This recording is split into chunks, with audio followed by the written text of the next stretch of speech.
going on, guys? It's your girl Lala coming at you. Welcome back to another episode of The Challenge War of the Worlds 2, episode 9. Y'all are trying me. That's all I know is MTV. Y'all are trying me.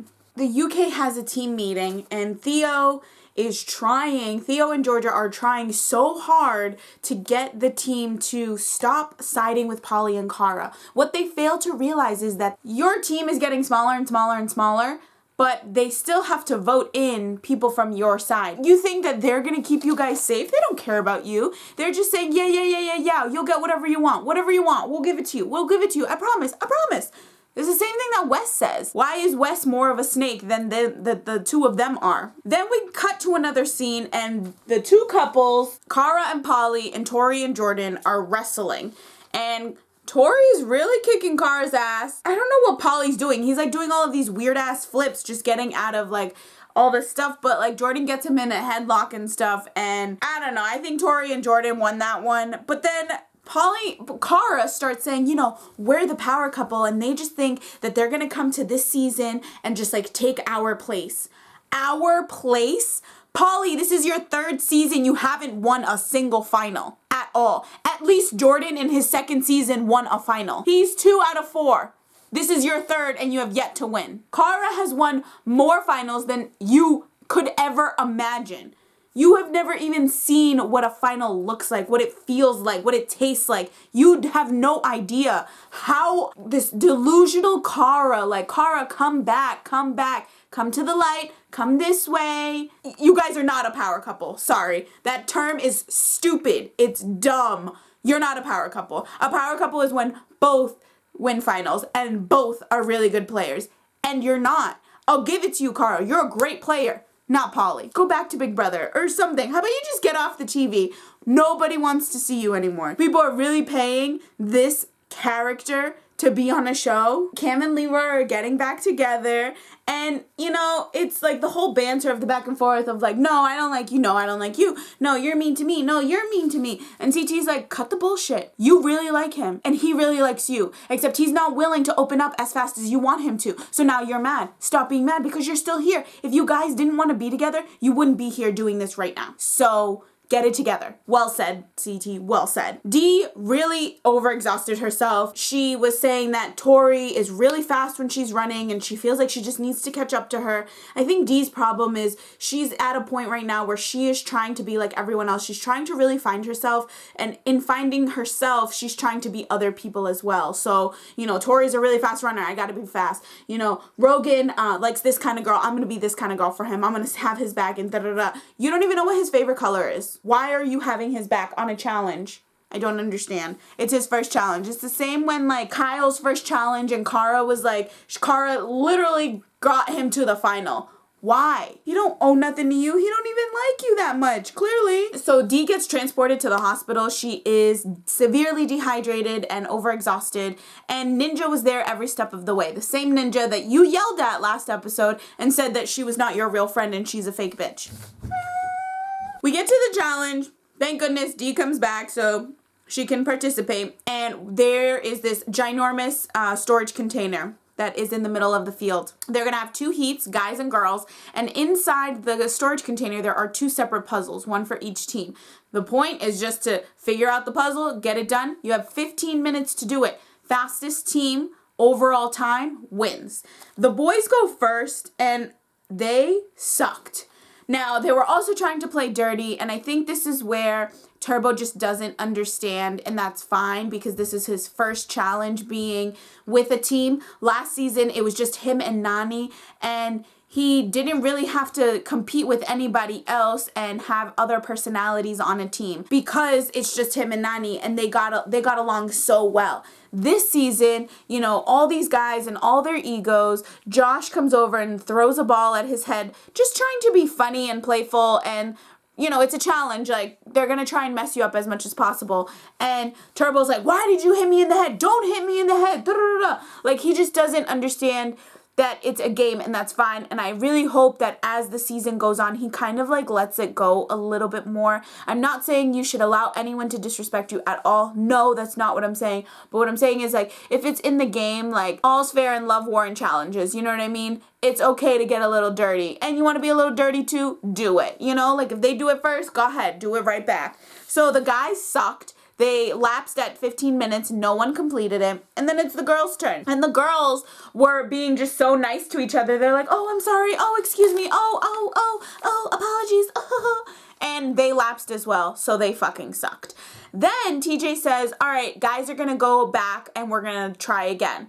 Except TJ gives them 3 puzzle pieces already on the board. So you guys suck so bad. Production doesn't want to deal with the suckiness of this season of you guys and your unintelligent asses that he has to give you 3 puzzle pieces first that are already put there so that you can figure out the rest. That's cheating. You don't get a participation award just for showing up.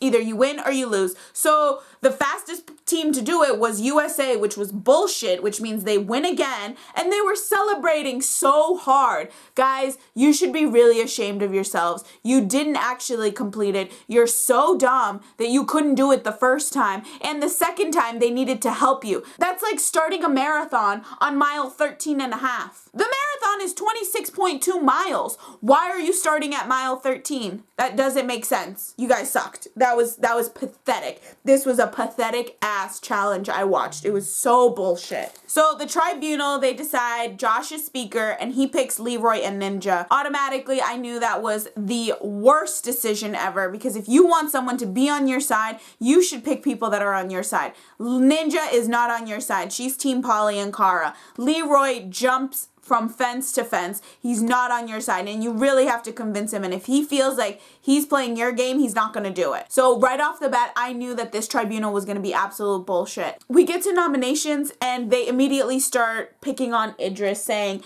Idris is weak, you know, like if we're in a final, you're setting us back 15 minutes in swimming. How do you know there's going to be swimming involved? You're not even tasting the final. Like, half of y'all are not even going to be here. Do you understand that Polly and Cara are just like flicking you off one by one? Like, OMG. The idiots in this world. We really do have more followers than we do have leaders. That's crazy. But it makes sense why no one's picking Rogan, because Rogan and Polly have been buddy-buddy since the beginning of the season. So, of course, he's not going to get picked. He's going to get a free fucking ride to the final, and that's bullshit. You know, Idris is like pretty upset. He's like, what the hell? Like, why am I going in? And CT's like, dude, it's either you or me. Like, he's being honest. But I don't know if people want to go up against CT. I think it's going to have to come to a point where they need to see the elimination floor first to see what it is. Because if it's a headbanger, you guys are going down and you might go home with some broken bones. I'm just saying. After nominations, Theo is kind of talking shit at the pool and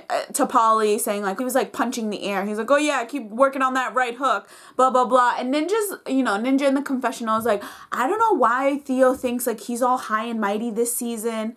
I'm sorry, his first season he got second place on the hardest challenge ever, which by the way it was, because it was 50 miles of running. That is more than a marathon. For anyone that says that it wasn't the hardest challenge ever, I have no idea. I think it's honestly a huge tie between that one, Battle of the Exes 2 with CT and DM, and Rivals with Bananas and Sarah. Like, there were three all extremes, like huge extremes, snow and mountains and climbing and running in the heat in the fucking desert and almost dying. Like, shut up, everyone. So Ninja's talking shit. She got fourth place. She's a little bitter. And the fight breaks out between Theo and Polly. And Polly, his fighting tactics are very strange. I don't know if he was trying to feel out Theo and see if, he can have like a menage a trois with Theo and Cara, but it was very strange. Why he was kissing Theo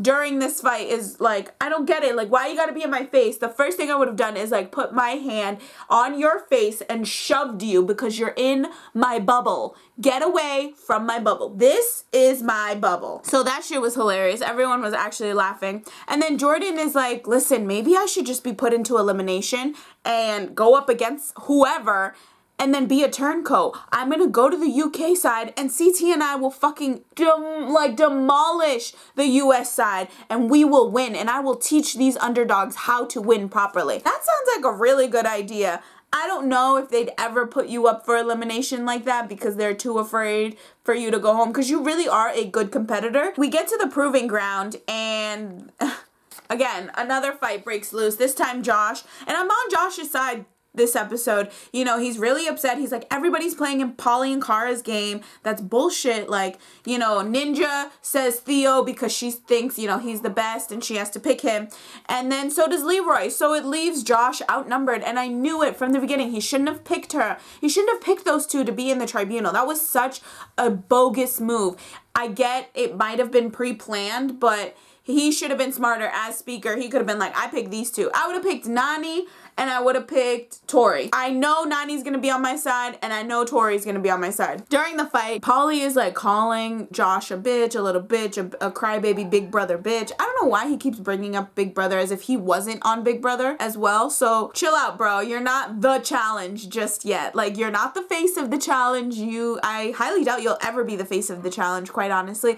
And I'm almost excited that I probably will never see you again after this season. Josh says, bitch, shut the fuck up. Your bank account don't match mine. And TJ chuckled. They got a quick glimpse of TJ laughing, which I loved. They end up picking Theo, and this elimination is pretty fucking simple. Honestly, there is a wall. They need to break through that wall by swinging into it and hitting it with their feet or whatever body part that they can think of and just getting through. Once they get through the wall, there is a puzzle on the opposite side. They need to finish the puzzle and they win. The entire US side was helping Idris. Everybody was helping Idris. Nobody wanted Idris to go home. And even with everyone helping out Idris, Idris still lost. It doesn't seem like puzzles are his thing, and that's okay. Theo wins. He's now 3-0. And I am still surprised that people are looking at Theo as if he is not a good competitor.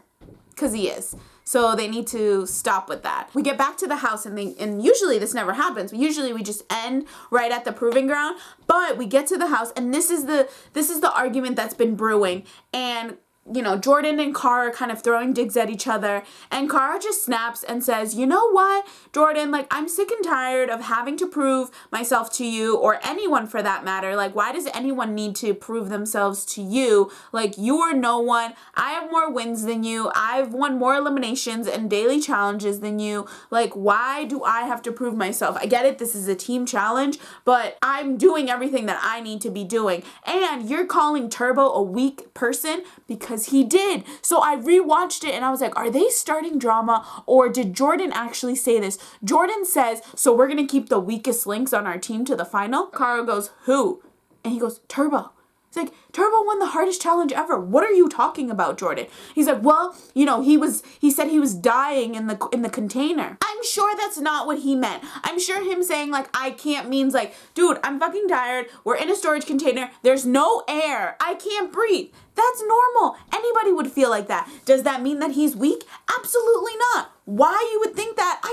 Jordan, I don't know. Like, you are just digging yourself a grave and you just keep going and you're making Polly and Cara look good. So obviously, Miss Ashley, the drama starter, goes to Turbo, tells Turbo everything that Jordan said and then some. And Turbo comes out ready to fight. Like, ready to fight. He's like, you're talking shit about me. Like, I've won the hardest challenge ever. Like, you're calling me a weak link. Don't disrespect me. Like, I am very strong and I pride myself on that. Like, how disrespectful are you? And they, then they cut to the pool scene and clearly it's been a few minutes later at this point, right? And Turbo is still going. Like, man, if you think I'm weak, then let's go into the proving ground. Man to man, you shake my hand right now and we'll go into the next proving ground together. And Jordan is like, bro, I'm not going into the proving ground with you. Because it's funny. That the way that Turbo is acting right now and saying like, I want to go up against you, like if you think I'm weak, blah blah blah blah, is the same thing that happened when Jordan was trying to come for Bananas, and Bananas was like, all right bro, like if you're really trying to go up against me, then let's go. And Jordan, remember, he pulled all the cards and he pulled the skeleton card and he obviously had to go in. And what happened, Jordan? You went home. You got sent home by Bananas. So if that's what you're trying to do, the same thing is going to happen. I hope you're having deja vu and you just drop it, but you don't. You start mimicking Turbo and he's like starts walking and standing like Turbo, and Turbo gets even more mad. Like, don't fucking copy me, bro. Like, how old are you? Why are you mocking me? I don't understand why you have such a big issue with Turbo. Like, either you're super fucking intimidated by him and this is your tactic to get under his skin and hopefully send him home because you think that he's going to be a hothead and he's going to punch you and he's going to go home. He's never going to put his hands on you, bro. Like, he's not going to do that. He'll fucking talk to you and he'll set you straight. His eyes look evil as hell. I'm telling you, when you fuck with a Cancer, like, be ready to fucking run because we are chasing you down until we catch you. It's like a lion running and catching an antelope. You think the lion's going to be like, oh, I'm tired. I'm going to just walk away. No, he's going to grab you. He's going to maul the shit out of you. And then he's going to feed you to his babies. What I didn't like is that Kara, like in the middle, is talking shit. And she goes, Jordan, why don't you just go sleep in another room? Like, why don't you sleep with Tori? That's weird. You two guys are a couple. Whoa. Stop deflecting. Just because you're insecure about your own relationship or open relationship or no relationship, whatever it is that you have, just because you're so insecure about it doesn't mean that you need to go over to Tori, who's completely secure about her relationship, and talk shit because she's not sleeping with him every night. I wouldn't want to sleep with him every night either. It's hot as hell. The beds are small. They're probably not comfy. I want my own goddamn bed. I will see you when we get home, babe. Love you. But Polly and Kara are literally up each other's asses every chance that they get. So of course, something so natural and so secure would make them feel so uncomfortable. Duh. I saw like a sneak peek of the next week's episode, and this is definitely gonna be like a headbanger and worth it. This reminds me of the time when DM finally took off her wig and was prepared to kick ass in that mud pit, and she won that challenge that day. It really brings back memories to the duel. So I saw a quick glimpse and I saw Jordan, but I didn't see Turbo, and I don't know if that's on purpose or if he's actually not there. Like, is he getting sent home? The stress is really getting to me and I don't like it. So with that being said, that's the end of the episode. Let me know what you guys think in the comments down below. Do you think Turbo's going home? Whose side are you on? Are you team Polly and Kara, or are you team everybody else that is not team Polly and Kara? That's all I have for you guys today. All right, bye.